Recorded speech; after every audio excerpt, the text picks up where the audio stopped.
mga kababayan, let's put this in the proper context. Si Congresswoman Janet Garin, kasabay ko siyang naging congressman in 2007 until 2010. Magkasabay kami. Actually, magkaibigan kami because he was representing Leyte at that time. 5th District yata yun eh. O kasi ano yan siya eh. He's from the Biloso Pitilla clan. And then nakapangasawa siya in Iloilo, kaya lumipat na naman siya doon ng distrito. But before, dito yan siya sa sa Leyte. Sa 5th District or 5th or 4th District. Hindi lang ako sure. And then, mabuti naman ang pagkikipagtungo ko sa kanya. Oo, ang samahan namin, mabuti naman. But eventually, back in when she became Secretary of Health, I was volunteer lawyer ng BACC.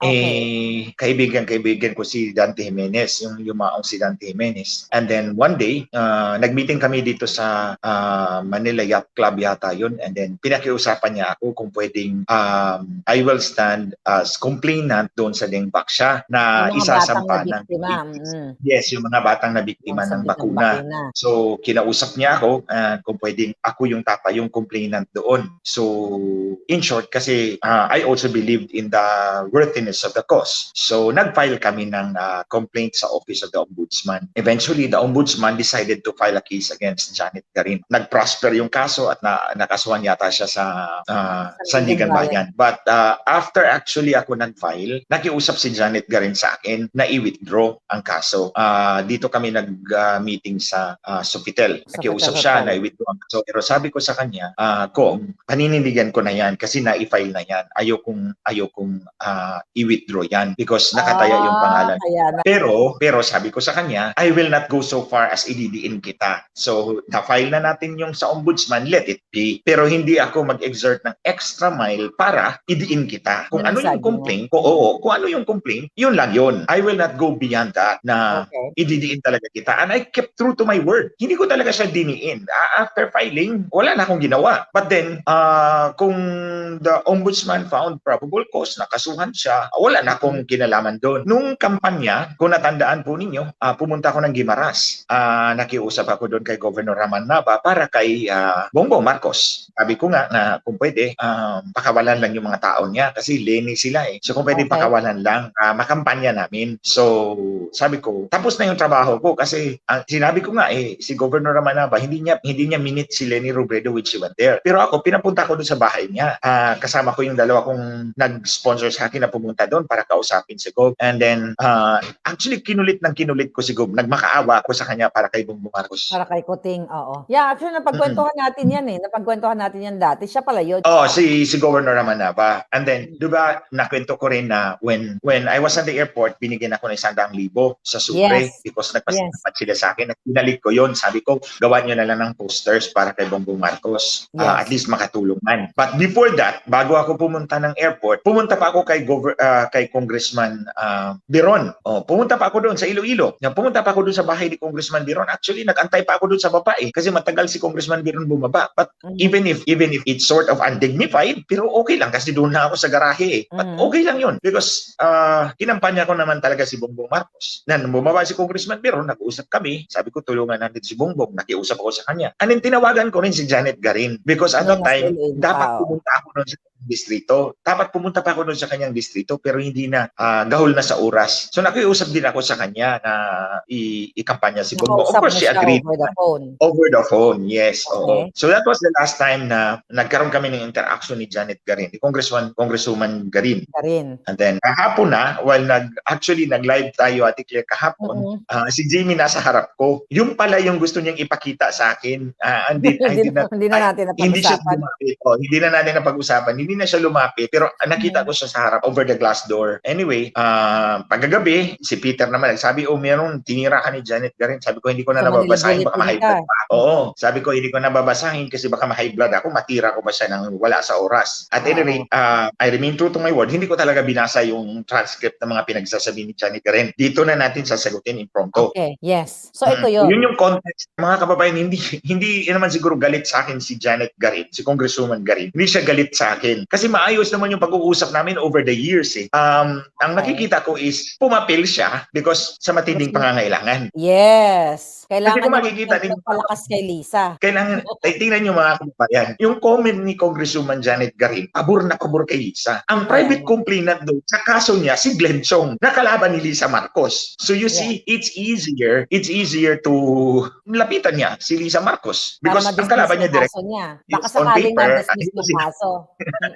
Hindi ko sinabi yan. Yun yung nakikita ko. Kaya niya pinagtatanggol si Lisa ngayon na sinasabi niya na yung ginawa mo daw ay very bad example at hindi dapat ganon ang, ang kritisismo. Dahil nga may kaso siya, so ako, tingin ko, para matawagan ni Lisa yung mga kasabwat niya sa Sandigan Bayan para i-dismiss yung case. But anyway, going back to you, brother. I think as a lawyer, hindi ko pwede sabihin yan. Yeah, I know. Pero nilatag ko lang sa inyo, mga kababayan, yung antecedents. And then, bahala na kayo gumawa ng inyong konklusyon. So, yun nga, sabi niya, balikan ko ulit, na kung meron daw kritisismo sa gobyerno, pwedeng i-lay down. Ni-lay down na nga natin, 'di ba? Yung tungkol sa pakikipag-usap ni Lisa sa Smartmatic, ni isa sa kanila walang sumagot, 'di ba? Ate Claire, you are right, mga kababayan. Kung yun lang ang gusto ni Congresswoman Garin, I will forgive her for her utter ignorance. I will forgive her for her utter ignorance. Kasi yung paratang ko kay Lisa Marcos, nag-guess na kanila Hubert Guevara at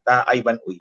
Nasa affidavit yan. Yes. It's a 15-page affidavit. Nasa wall ko yan sa aking Facebook account. Nakapin yung post. You can download it and you can read it for yourself. Para maliwanagan kayo. I tried my best to use plain English language. Kasi alam ko yung audience ko is hindi naman ako pwedeng mag-Tagalog doon. Kasi nahihirapan ako mag-Tagalog. It's easier for me to speak in English than to relay these facts in Tagalog, which is not my mother tongue. Kasi Bisaya naman ako. So, I hope you can understand that because I wrote this as plainly as I can and as detailed as I can. Although meron ako mga facts na tinago just in case, tulad ng meeting ni Lisa Marcos kay Cesar Flores. Tinago ko yun. And eventually, nagamit ko yun laban sa kanila. 3 meeting yan. So, na-file yan nila General Rio, Frank Isaac, Colonel Odonio at si Gus Lagman doon sa disqualification laban kay Smartmatic. So, it's actually part of the records of the case. Nandun yan. In fact, nung nag-hearing sa COMELEC, nandun and ako. Because as a witness, dapat akong i-cross-examine nila, di ba? Yung sinumpang ang salaysay ko, pwedeng direct examination na yon o nilatag ko na lahat. So, yung cross-examine me, in fact, nabi ng abogado nila, andito si Glenn Chong, tanungin nyo. And nobody dared to ask. Kung mahigit 100 ng abogado sila lahat doon, nakalaban namin. Ako talaga, alam ko na gusto niya lang mapa-dismiss yung case niya. So, in terms of kung nailatag na, at saka hindi, kumbaga, kahit dinadaan natin sa legalidad, dinadaan natin sa tamang proseso, hindi tayo pinapansin, hindi mo kami pinapansin, garin nga naman, nilatag na namin, dinidedman nyo kami, so kailangan namin kayong jumbag-jumbagin din. Nakalatag na yan for 6 months, hindi 1 year. 6 months pa lang kasi September 2023 yun. September gali. Actually, a little over months kasi September 11 ko ginawa yon. Ang date ng affidavit, September 12 final sa COMELEC, September 13 kami nag-press conference. Hindi muna ako nagsalita sa media until na-i-file yung affidavit ko tungkol sa meeting ni Lisa at Smartmatic. Eto, sinagot na natin si Congresswoman Garin. What are you going to do dyan sa Kongreso? Because this is a public issue, kaya nga ako numabot sa sampal-sampal ting. Di ba? Okay, bago tayo bumalik dyan, para hindi ko lang makalimutan.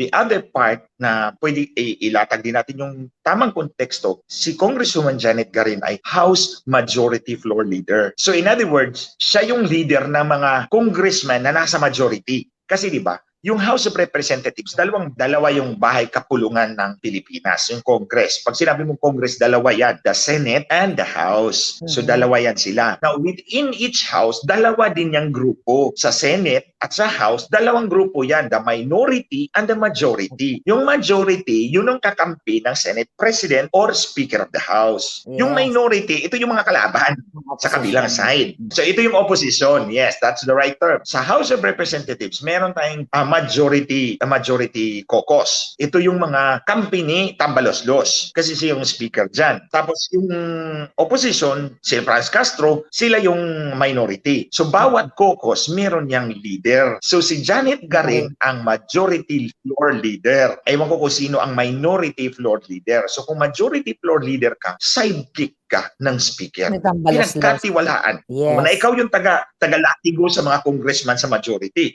Whip ka, ikaw yung whip. Oo. Ikaw yung taga-latigo sa kanila para they will toe the line. So in other words, si Congresswoman Janet Garin is closely associated with tambalos-los. Siguro siya ang inatasan na sagutin mo yan si Glenn Chong because they cannot afford na merong Glenn Chong dyan na sampal-sampalin ng si Lisa Marcos back-to-back pa. Kaya So, nga. naghanap sila ng sasagot at babae. Kasi ang pinapakita ni Ate Claire, mga kababayan, paawa effect and underdog. O, siya yung underdog kunyari. Ba-underdog ba yung babae? O kaawa-awa ba yung babae? Under-ahas, no? Nanununtok ng kanyang Yes. asawa na di umano ay Nananakal. Pangulo ng Pilipinas at Yes. nananakal ng pobreng empleyado Empleyado. sa harap ng maraming tao na nandun ako. Doon tayo sa sinasabi niyang bad example. Sinagot ko na yan kanina pauna, Ate Claire, bago tayo nag-live. Sabi ko, ang pananampal kay Lisa Marcos, back to back, especially in a political speech, because that was a political speech, in a political rally, o rally yun, whether you call it a pre-rally, it's political in nature. Kasi si tinitira si milyonaryo, political ang motibo doon. Ako, politika ang motibo ko. It's a political rally, it's a political speech. Mga kababayan, sa tingin nyo ba masasampal ko si Lisa Marcos ng totoo? Baka ako mapatay ng PSG. Yeah. In other words, it's a figure of speech. When I mean, nasasampalin kita back to back, I will make you accountable at unethical lapses, if not illegal acts. Yun ang ibig sabihin nun.